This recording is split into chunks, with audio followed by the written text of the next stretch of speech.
I'm creating this video to share with staff members and coworkers at the school I teach at. I teach at a small Catholic school in Salina, Kansas. We have quite a few Hispanic students who attend our school, so I created this presentation to teach teachers about that minority group and then how to help those students succeed. So this is titled Diversity in Our School, What We Should Know and What We Can Do. The Hispanic and Latino presence in the U.S. As you can see from the chart, the Hispanic population is supposed to rise to 111.2 million by the year 2060, and so that would be 28% of the U.S. population. The Hispanic population reached 59.9 million in 2018. And people of the Mexican origin account for slightly over 60% of that number. 32 million Latinos are projected to be eligible to vote this year, 2020, which is up from 27.3 in the last election. Latinos who are immigrants is on the decline. This is because of the population of U.S.-born Latinos is increasing and the arrival of new immigrants is slowing down. So essentially, people who have moved here from Hispanic countries, they are now having families which are growing and increasing the Latino population. In 2017, 70% of Latinos aged 5 and older spoke English proficiently, which is up from 59% in 2000.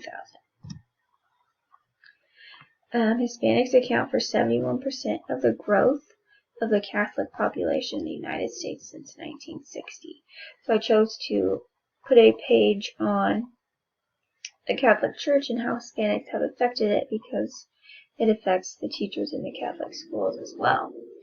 So as you can see, the graphic, 55% of U.S. Catholics who are white or non-Hispanic is 55%, when it used to be 87% in 1991.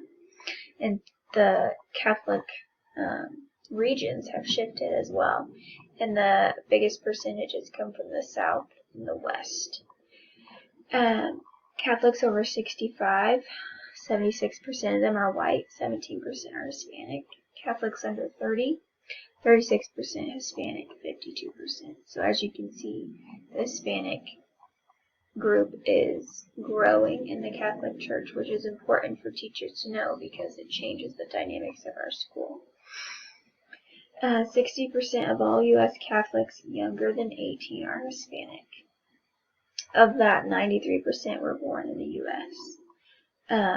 Of the 14.5 million Catholic children in the United States, 8 million are Hispanic, but only 4% are enrolled in Catholic schools. I think this is also important to realize for teachers and administrators of our Catholic school and diocese, so that we are able to help these families enroll if they would like to receive a religious education. Connecting with our diverse students, some ideas. Reach out to parents to find the best ways of communication. So maybe we need to send home letters in Spanish and English. We have to define our expectations and then make them aware of how they can help. Through research, I noticed that Hispanic families are very school-oriented and they hold teachers to high regard and they want to help their students succeed. Encourage them to read with their students using both languages.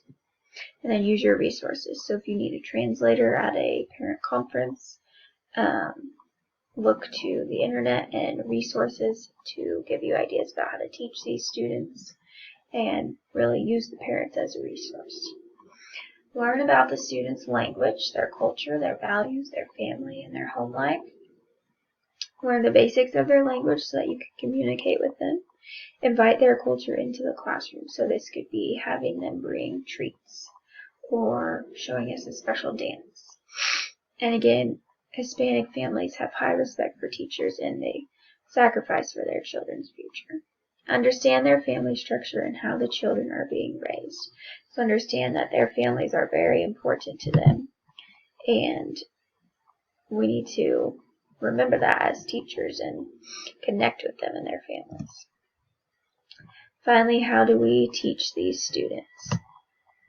Well, there are many ideas. ESL pull-out, content-based programs, transitional and maintenance bilingual programs, different teaching methods. The direct and natural approaches are very similar to how children learn to speak English. So it's just natural. As they grow up, they acquire a language. Task-based would be they learn through doing projects based on what they have been learning about in class. The grammar, translation, and structural approach are very much about sentence structure and using verbs, nouns, adjectives, etc. I have a quote: testing in a student's native language recognize the unique differences that language presents, especially in reading. So for example, if you notice a Hispanic student is struggling reading or taking a test, we might try and have them read the same story in Spanish and see how well they do. If they perform well or better, this means they do not have problems with reading comprehension. It is a language problem instead. And then some ideas for teaching ESL. Idiom of the week. Have students write, describe a sentence, quote their peers, and talk to their peers. Translate, so have them translate something you taught in English to Spanish.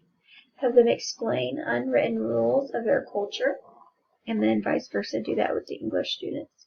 And call a service or work with somebody in the community to see how they can help.